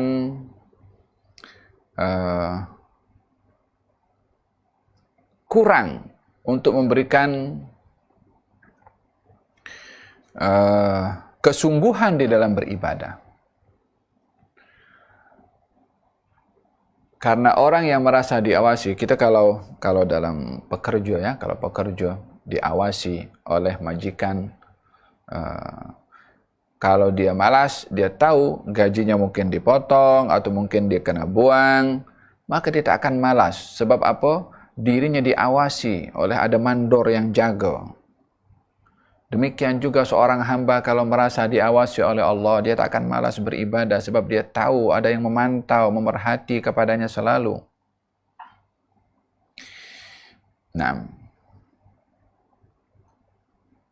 Sehingga dia malu kepada Allah Subhanahu wa taala kalau dia malas. Yang ketiga, orang yang merasa diawasi oleh Allah akan selamat daripada tergelincir kepada maksiat. Karena kalau dia berada dalam senyap-senyap, tak ada orang nampak, mungkin dia boleh bermaksiat untuk bersembunyi daripada mata orang. Mungkin dia boleh palsukan signature. Mungkin dia boleh ambil hak orang walaupun melalui internet. Tapi dia tak buat. Apa sebabnya? Sebab dia merasa dirinya diawasi oleh Allah Subhanahu wa taala sehingga terselamat daripada melakukan maksiat walaupun bersendirian, disebabkan oleh kerana merasa dirinya dipantau oleh Allah Subhanahu wa taala. Yang keempat, orang yang memiliki nilai muraqabah kepada Allah Subhanahu wa taala, hatinya akan hidup. yakni hatinya akan bersinar, hatinya akan bersih. Apa sebabnya? Bukankah dalam hadis Nabi Muhammad SAW Allah itu tak pandang rupa dan paras, tapi yang dipandang oleh Allah adalah hati. Yang dipandang di sini bermakna hati ini kalau sentiasa merasa diawasi oleh Allah Subhanahu wa taala dan dia menjaga implikasi daripada pengawasan Allah terhadap hati dengan anggota badannya untuk berbuat kebaikan, hati itu akan diberi kebaikan oleh Allah Subhanahu wa taala seperti mana di dalam hadis baginda Rasulullah sallallahu alaihi wa ala alihi wasallam bersabda, "Inna an-nura idza dakhala al-qalba infataha wa ansyarah." Cahaya ini kalau masuk dalam hati maka akan menjadi lapang dan luas. Kata sahabat, apa tandanya kalau hati itu mendapatkan cahaya wahai Rasulullah? Kata Nabi, yang pertama, at-tajafi an daril ghurur. Menjauhkan diri daripada keduniaan yang menipu, yakni tidak menjadi lalai dengan keduniaan. Tidak menjadi alpa karena keduniaan. Wal inabatu ila daril khulud, lebih cenderung kepada negeri yang kekal, yaitu negeri akhirat. Terbimbing selalu berbuat kebaikan, karena itu akan membawa kebaikan di akhirat. Dan yang ketiga adalah bersiap sedia datang akan berhadapan dengan kematian sebelum datangnya kematian itu. Ini kalau hati seseorang diberi cahaya oleh Allah Subhanahu wa taala. Apa maksud hati diberi cahaya? Sabda Nabi Muhammad sallallahu alaihi wasallam, subhanallah, ini Nabi bagi penjelasan kepada kita cukup clear, supaya kita tidak keliru di dalam memahami istilah-istilah yang dipakai seperti cahaya. Tidaklah difahami cahaya itu macam lampu masuk dalam kita punya hati. Baginda bersabda, seseorang itu bila mana beramal dengan amal kebaikan akan diberikan titik berwarna putih dalam hatinya. Semakin banyak perbuatan baik akan putihlah hati itu. Maksudnya bercahaya, bersih. Dan seorang bila mana berbuat dosa akan diberikan noda dalam hatinya berwarna hitam. Semakin banyak maksiat sehingga menjadi hitam hati itu. Ianya bukan hitam pada warnanya, kalau kita tengok menggunakan kamera ya itu juga tak berubah. Tapi sifat yang tersimpan di dalam atau rahasia yang disimpan di dalam hati manusia yang terkesan dengan kebaikan yang dilakukan ataupun dengan keburukannya atau maksiat yang dilakukan. Orang yang ada muraqabah kepada Allah, hatinya akan hidup, akan menyala, tersentuh dengan kebaikan, terima nasihat, menangis dalam keadaan khusyuk, risau akan nasib dirinya di akhirat. Ini tanda hati orang yang bersih dan karena memiliki konsep muraqabah. Adapun hati yang keras yang digambarkan di dalam Al-Qur'anul Karim, "Tsumma qasat qulubuhum min ba'di dzalika fahiya kal hijarati aw ashaddu qaswah wa inna minal hijarati lama yatafajjaru minhu al-anhar wa inna minha lama yahbitu min khasyatillah." Wa inna minha lamma yashaqqaqu fayakhruju minhu al-ma' wa inna minha lama yahbitu min khasyatillah. Hati mereka akan menjadi keras, sehingga kerasnya hati itu boleh menjadi lebih dahsyat daripada batu. Kalau tengok hati tetap lembut macam tu je, tapi sifatnya, rahasia yang diletak dalam hati itu menjadi lebih keras daripada batu. Apa maksudnya lebih keras daripada batu? Tak punya rasa takut kepada Allah. Karena batu pun juga walaupun fisiknya, zatnya keras, pun masih punya rasa takut kepada Allah. Batu itu kadang-kadang jatuh daripada atas karena takut kepada Allah Subhanahu Wa Taala. Tapi hati manusia yang keras, dengan mungkar tak peduli, dengan maksiat tak peduli, dengan rasuah tak peduli, dengan kepentingan diri sendiri yang mengorbankan orang lain tak peduli, yang penting poketnya full, tak peduli dengan nasib orang. Hadza hatinya orang yang keras. La ilaha illallah. Thamaratul muraqabah, di antara hasil dan buah muraqabah bagi seseorang adalah adamul israfil ma'siyah. Tidak melampau kalau tergelincir dalam maksiat. Maksudnya, kalaupun seorang itu punya muraqabah kepada Allah, bukan bermakna dia tak boleh tergelincir berbuat maksiat. Sebagai manusia, tidak akan terlepas daripada dosa. Namun, orang yang memiliki muraqabah kepada Allah tidak akan melampau dalam berbuat maksiat, tidak akan berlebih-lebihan dalam bermaksiat, melainkan setiap kali tergelincir berbuat maksiat, dia akan insaf dan bertaubat. Luluh hatinya untuk insaf, menyesal daripada perbuatannya, itu orang yang punya nilai muraqabah kepada Allah Subhanahu Wa Taala. Faham tom? Terkadang Allah itu memberikan kepada seseorang yang hatinya insaf atas perbuatan maksiat yang dilakukan olehnya dengan pemberian yang mungkin tidak didapat oleh orang lain hatta yang berbuat taat. Karena penyesalan daripada perbuatan maksiat itu amat diberikan penghargaan oleh Allah Subhanahu Wa Taala, sehingga Allah berfirman dalam hadis qudsi, ana indal munkasirati qulubuhum min ajli. Saya ini berada bersama dengan orang yang hatinya itu mungkasir. Mungkasir ini kalau kasar itu pecah ya. Mungkasir itu merendahkan diri kepada aku, insaf, takut kepada aku, menyesal atas perbuatannya karena takut kepada aku, karena malu kepada aku. Perasaan orang seperti ini diberikan oleh Allah kebersamaan dengan Allah SWT. Ana inda, saya berada dengan dia. Oleh sebab itu, jangan menganggap remeh hina kepada orang yang berbuat dosa kalau dia menyesal. Karena mungkin saja dia termasuk daripada orang-orang yang dianugerahi kebersamaan oleh Allah Subhanahu Wa Taala. Orang yang memiliki nilai muraqabah, ini yang keberapa? Yang keenam, hifdzul jawarih, dia akan jaga anggota badannya. Dia tak akan gunakan mata memandang rendah dengan orang, mata memandang kepada orang lain. Tapi siapa yang tahu pandangan ini pandangan menghina ke, pandangan sinis ke, atau pandangan suka? Yang tahu dirinya, dia pandang orang tapi dalam hatinya dia maki itu orang dalam hati. Orang yang dimaki tak tahu, Allah tahu. Orang yang ada nilai muraqabah, dia akan menjaga anggota badannya. Orang yang ada nilai muraqabah, dia akan merasa malu menggunakan anggota badannya bukan pada tempatnya. Walihada dalam hadis Nabi bersabda, istahyu minallahi haqqal haya. Hendaklah kamu malu kepada Allah dengan sebenar-benar malu. Kata sahabat, ya Rasulullah, kita semua malu kepada Allah. Kata Nabi, bukan macam tu yang saya maksudkan. Inna man istahya minallahi haqqal haya. Sesungguhnya orang yang punya rasa malu kepada Allah dengan sebenar-benar malu.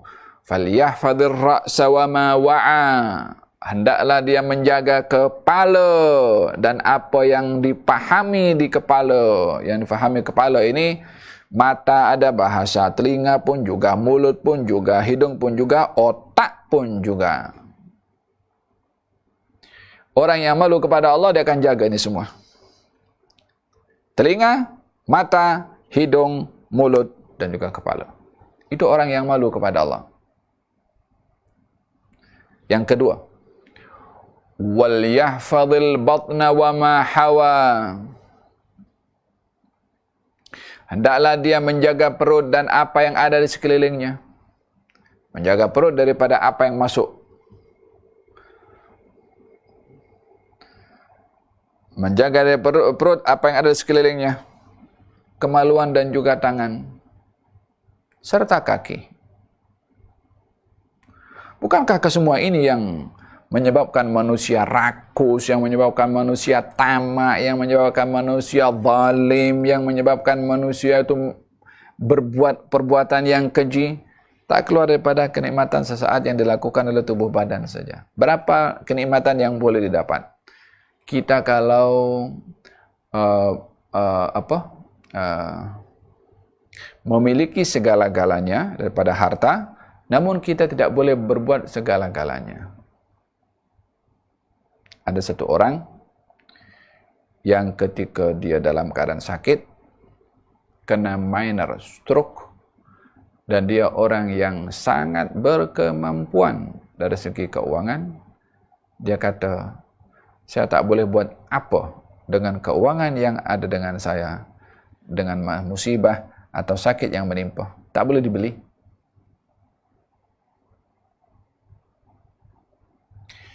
Ya, bukan bermakna memiliki segala-galanya daripada kebendaan, boleh berbuat segala-galanya. Orang yang dia merasa malu kepada Allah akan menjaga perutnya dan apa yang ada sekelilingnya, yang masuk ke daripada mulut, juga apa yang digunakan oleh tangan, termasuk apa yang digunakan oleh kemaluan dan juga kaki. Dia akan jaga semua itu kalau dia punya rasa malu kepada Allah Subhanahu wa taala. Wal yadhkuril mauta wal bila, hendaklah dia mengingati kematian dan juga hancurnya tulang di kubur, yakni kebinasaan lah. Itu orang yang malu kepada Allah, ingat mati.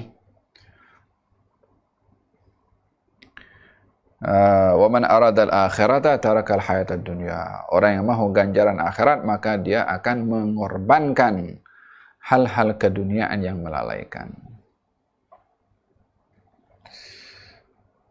Baginda Rasulullah sallallahu alaihi wasallam pergi ke pasar. Lalu melihat ada orang menjual korma. Kormanya itu yang di luar kering, di luar basah. Kemudian Nabi masukkan tangannya dan ambil korma yang basah. Kemudian kata baginda Rasulullah, kenapa ini? Kata sahabat mengatakan, Rasulullah yang kena hujan. Kata Nabi mengatakan, kenapa kamu tak tunjukkan korma yang basah sehingga pembeli itu nampak kalau korma yang kamu jual itu basah? Karena timbangan korma kering dan korma basah berbeza. Tujuannya adalah supaya kita jujur dan tidak menipu dan mengawasi Allah pada jual beli kita. Man ghasyana falaysa minna. Siapa orang menipu maka bukan golongan daripada aku, kata baginda Rasulullah. Di zaman Sayyidina Umar bin Khattab radhiyallahu anhu wa ardhah, kalau malam Sayyidina Umar dia keliling. Dia pakai macam kain tutup dia punya muka, dia punya kepala, sehingga jumpa dengan sesiapa tak nampak kalau itu Amirul Mukminin Umar. Sehingga satu hari lalu di satu rumah mendengarkan perbualan antara seorang ibu dengan anaknya. Ibu ini seorang janda yang menjual susu. Ibunya mengatakan kepada anak perempuannya, coba kamu ambil air dan campurlah susu ini dengan air supaya banyak dan kita dapat untung yang banyak.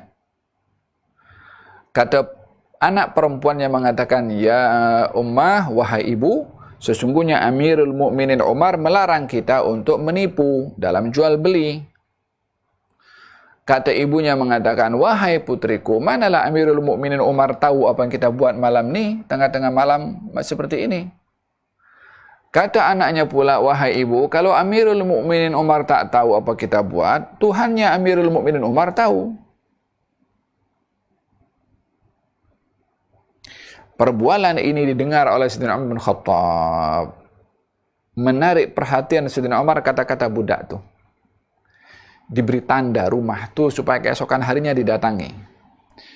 Didatangi dengan membawa hadiah, lalu Sayyidina Umar merisik anak perempuan si ibu tadi untuk dikahwinkan dengan putra Sayyidina Umar ibn Khattab radhiyallahu anhu ardah, yang lahir daripada perkahwinan ini keturunan yang bernama Sayyidina Umar bin Abdul Aziz. Sayyidina Umar bin Abdul Aziz digelari dengan khalifah yang kelima daripada Bani Umayyah, tapi sifat adilnya, waraknya, dan juga zuhudnya daripada kepimpinan dan kekuasaan, dan juga bagaimana praktisnya dalam memimpin, sehingga digelari dengan khalifah yang kelima, yakni setelah 4 khalifah, yang kelima Umar bin Abdul Aziz. Kenapa dikatakan khalifah yang kelima walaupun jaraknya jauh? Umar bin Abdul Aziz berkurang 50 tahun setelah Sayyidina Ali bin Abi Thalib, khalifah yang terakhir yang keempat. Disebabkan oleh karena sifatnya ketika memimpin hampir sama dengan 4 khalifah ini, adil, warak, zuhud, dan seumpamanya. Ini hasil daripada orang yang dia muraqabah. Ketika nak jual barang, tapi dia tak mau menipu. Apa sebabnya? Allah kawal, Allah pantau, Allah tahu perbuatannya. Perasaan tu ada kepada budak perempuan tadi. Dalam kitab yang ditulis oleh, dalam kitab namanya Zadul Murabbin, Zadul Murabbin, bekalan pendidik. Ada seorang bernama Mubarak. Namanya Mubarak.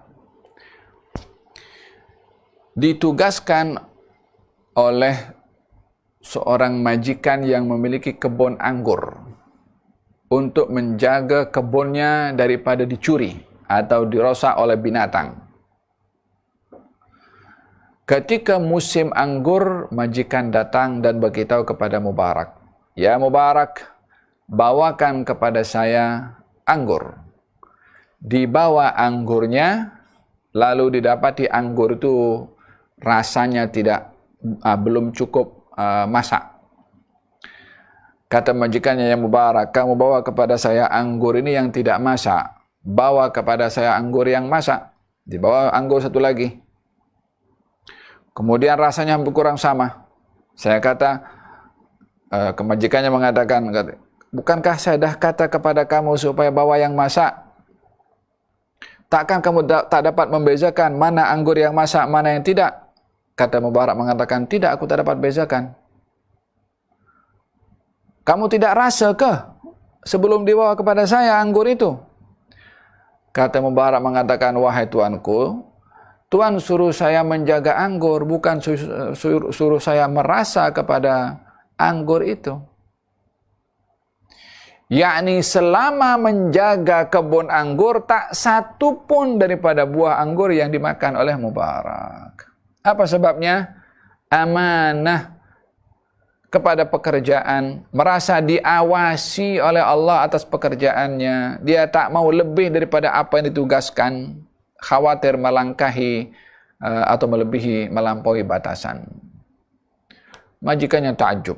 Yani selama ini kau kerja di tempat kebun anggur, engkau tak ambil satu pun? Katanya tidak, sebab Tuhan suruh saya menjaga saja. Waraknya Abdullah bin Mubarak. Waraknya Mubarak. Kemudian majikan tadi pun seronok tengok Mubarak ini punya warak.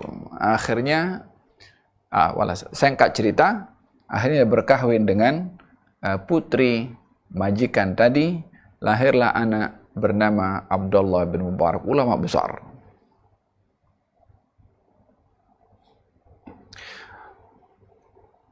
Hadirin hadirat yang dirahmati oleh Allah Subhanahu wa taala, muraqabatullah. Orang yang merasa dirinya diawasi oleh Allah Subhanahu wa taala akan terselamat daripada dosa, akan terbimbing untuk melakukan kebaikan.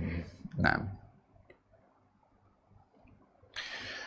baginda Rasulullah sallallahu alaihi wasallam bersabda, "La'alamanna agwaman." Saya melihat, mengetahui satu kaum daripada umatku, ya'tuna yaumal qiyamah, nanti di hari kiamat akan datang bihasanat, dengan membawa kebaikan.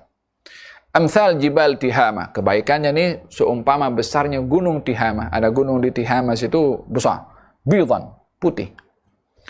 Fayaj'alullahu haba'an manthura. Namun amal baik tadi yang sebesar gunung Tihamah dijadikan oleh Allah haba'an manthura, yakni hancur, lebur, habis macam tu saja.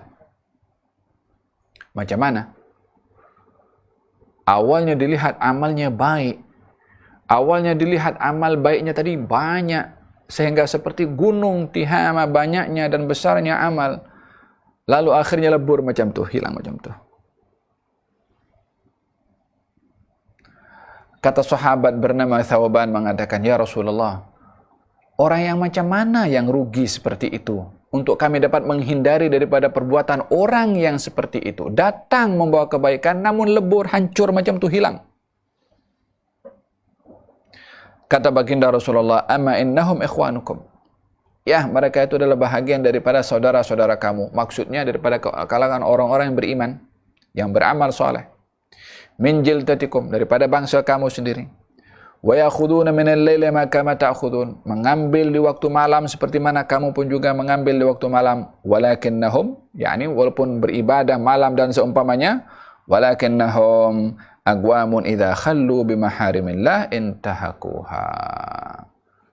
Tapi mereka itu walaupun beramal baik, tapi bila mana senyap-senyap, mereka bersendirian, tak ada orang nampak, berhadapan dengan hal-hal yang diharamkan oleh Allah, dia langgar hal yang diharamkan oleh Allah Subhanahu wa taala. Amal baiknya lancar, hanya problemnya ketika dia bersendirian, dia langgar perintah Allah Subhanahu wa taala. Apa sebabnya? Tidak memiliki konsep muraqabah. La ilaha illallah. Walihada kata Al-Fadhil Al-Habib Umar di sini, kita perlu untuk mengawasi Allah Subhanahu wa taala dalam segala keadaan dan juga ikhlas ketika beribadah kepadanya fima dhahara ma batan, baik itu amalan yang lahir ataupun yang batin, dan juga membiasakan diri memiliki wirdan yaumiyan. Wirid ini amalan keseharian yang kita lakukan. Jam 11 lebih dah. Amalan bacaan Al-Quran keseharian. Bila mana ada amalan-amalan Quran keseharian, baik itu dibaca, kalau orang boleh mengkhatamkan 1 bulan sekali, atau 1 hari berapa juzuk Al-Quran, ataupun 1 hari berapa surat Al-Quran, maka ianya akan menjadi menjadi satu tanda kepada seorang itu memiliki akhlak kepada Allah dengan membaca firman Allah Subhanahu wa taala. Fil hadis dinyatakan baginda Rasulullah sallallahu alaihi wasallam, beliau bersabda tentang bagaimana seseorang membiasakan diri dengan amalan membaca Al-Qur'anul Karim. Di antaranya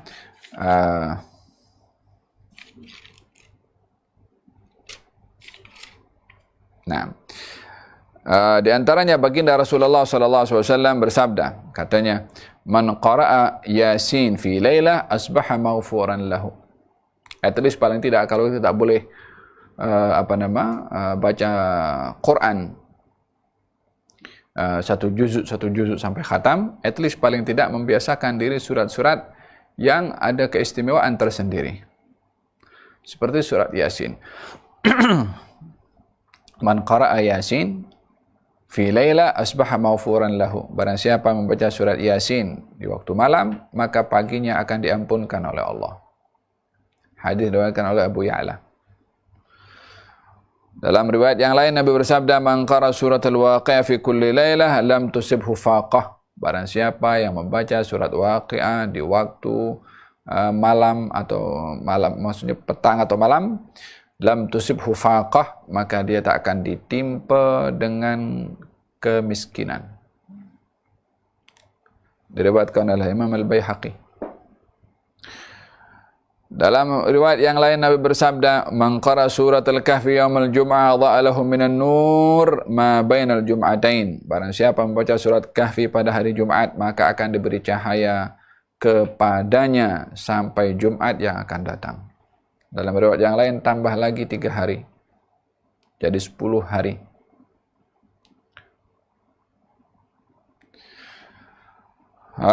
Dalam riwayat yang lain Nabi bersabda, inna suratan minal Qur'ani 30 ayat. Sesungguhnya ada di dalam Al-Quran surat yang jumlah ayatnya 30. Syafa'at li rajulin hatta ghufir lahu, yang memberikan syafaat kepada pembacanya sehingga pembaca tadi diampunkan. Apakah surat itu? Wahai suratu tabarakalladzi biyadihil mulku, yakni surat Al-Muluk. Daripada Jabir mengatakan bahwasanya baginda Rasulullah SAW tidak tidur malam kecuali membaca surat Alif Lam Mim At-Tanzil dan juga membaca Tabarakalladzi biyadihil mulku, surat Al-Muluk.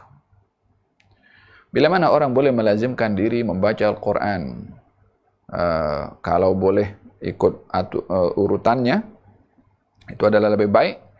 At least paling tidak kalau membiasakan diri membaca Al-Quranul Karim, surat-surat yang memiliki fadilah sebagaimana saya sebutkan tadi, surat Yasin, surat Al-Kahfi pada malam Jumat dan juga hari Jumat, surat Al-Waqi'ah dan surat Al-Muluk, khususnya dilakukan sebelum tidur, maka ia menjadi satu wirid kebiasaan yang mendatangkan manfaat kepada dirinya di dalam menunaikan adab dan akhlak kepada Allah Subhanahu wa ta'ala. Hadirin hadirat penonton dirahmati oleh Allah Subhanahu wa ta'ala, pembacaan Al-Quran ini tentulah diperlukan untuk kita khusyuk di dalam membaca Al-Quranul Karim. Afala yatadabbaruna Al-Quran, tidakkah sepatutnya kamu bertadabbur ketika membaca Al-Quran Al-Karim. La ilaha illallah. Kita belum habis nak baca ini.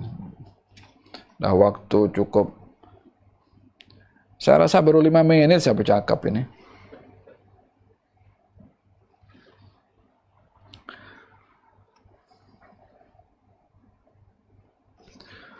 Waktu sudah cukup pantas, saya yakin pun di rumah pun nak masak juga, nak buat kerja yang lain juga. Jadi ini kalau cawan ini kalau ditumpahkan air banyaknya ditumpah nanti. Jadi insyaallah kita akan teruskan pada pertemuan yang akan datang membahaskan tentang adab dan akhlak kepada Allah Subhanahu wa taala. Saya simpulkan apa yang saya sampaikan tadi. Adab kepada Allah Subhanahu wa taala saya bahaskan adalah muraqabah dengan perincian yang panjang lebar saya ceritakan. Artinya apa, dalilnya apa, kemudian fadilahnya apa. Dan perlu disedari ini muraqabah bukan hanya untuk kita beribadah saja kepada Allah ya, tapi saya contohkan dalam muamalah juga, dalam kerja juga, macam kisah seorang wanita di zaman Sayyidina Umar bin Khattab. Dalam hal kerja kita perlu ada muraqabah kepada Allah Subhanahu wa taala sehingga pekerjaan kita jadi berkat, rezeki pun jadi berkat. Wallahu taala alam. Dan juga bahagian daripada adab dan akhlak kepada Allah Subhanahu wa taala ikhlas dalam ibadah. Adab dan akhlak kepada Allah Subhanahu wa taala melazimkan diri membaca Al-Qur'anul Karim dengan tadabbur dan juga wirid yang perlu untuk menjadi kebiasaan. Dan kita akan bahaskan adab kepada Allah Subhanahu wa taala pada siri yang kedua pada esok hari insya-Allah, memperbahaskan tentang zikir dan tentang keutamaan salat berjamaah dan juga melihat diri kita hina di hadapan Allah Subhanahu wa taala yang Maha Agung. Moga-moga apa yang disampaikan ini membawa manfaat kepada kita semua, dan moga-moga Allah Subhanahu wa taala berikan dalam hati ini memahami arti muraqabah kepada Allah untuk kita naik up kepada konsep musyahadah, yaitu an ta'budallah ka'annaka tarahu musyahadah fa in lam takun tarahu fa innahu yaraka muraqabah. Mudah-mudahan dengan muraqabah kita diangkat oleh Allah dalam maqam musyahadah sehingga ibadah kita ini tidak dilakukan kecuali dengan membesarkan Allah, sehingga pekerjaan kita ini bersih dengan merasa diawasi oleh Allah, sehingga rezeki kita berkat. Dengan rezeki yang berkat, penyakit diangkat oleh Allah Subhanahu wa taala. Dan mudah-mudahan dengan konsep muraqabah Allah Subhanahu wa taala sayangi kita, Allah rahmati kita, Allah bimbing kita, Allah berikan keberkatannya kepada kita ya rabbal alamin, ya rabbal alamin, ya rabbal alamin. بسر الفاتحة وإلى حضرة النبي محمد صلى الله عليه وسلم. الفاتحة. بسم الله الرحمن الرحيم. الحمد لله رب العالمين الرحمن الرحيم مالك يوم الدين إياك نعبد وإياك نستعين اهدنا الصراط المستقيم صراط الذين أنعمت عليهم غير المغضوب عليهم ولا الضالين آمين. اللهم اهدنا بهداك واجعلنا ممن يسارع في رضاك ولا تولنا وليا سواك ولا تجعلنا ممن خالف أمرك وعصاك. وحسبنا الله ونعم الوكيل ولا حول ولا قوة إلا بالله العلي العظيم. وصلى الله على سيدنا محمد وعلى آله وصحبه وسلم. الحمد لله رب العالمين. تقبل الله منكم